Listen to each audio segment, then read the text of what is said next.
Yankees position players reported to camp on Sunday here at Steinbrenner Field, and with that came the news of two injuries. The biggest one being Giancarlo Stanton.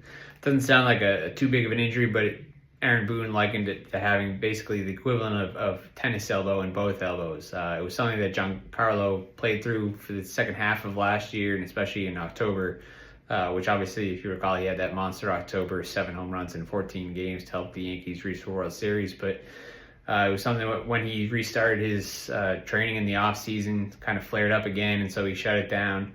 Right now, he's not, doesn't sound like he's doing much in the way of baseball activities, but the Yankees are just trying to kind of let the flare up kind of have its time and kind of try to nip it in the bud as much as they can right now, although it sounds like something that'll kind of need maintenance throughout the year, even when he does return.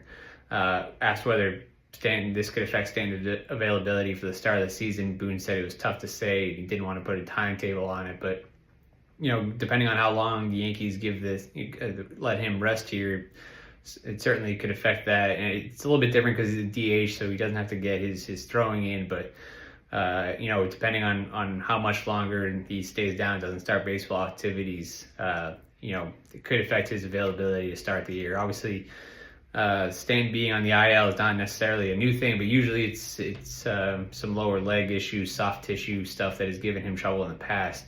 And now it's tennis elbow.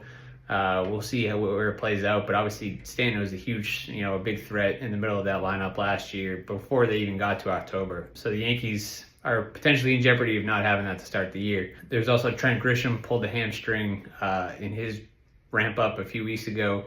We did see Trent Grisham kind of running pretty close to full bore, Boone said, today on a backfield. So it doesn't seem like he's all that far away from being ready to go, but Boone said they'll,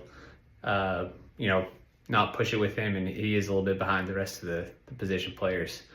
Other than that, everybody else reported today as scheduled, and the Yankees will hold their first full squad workout tomorrow.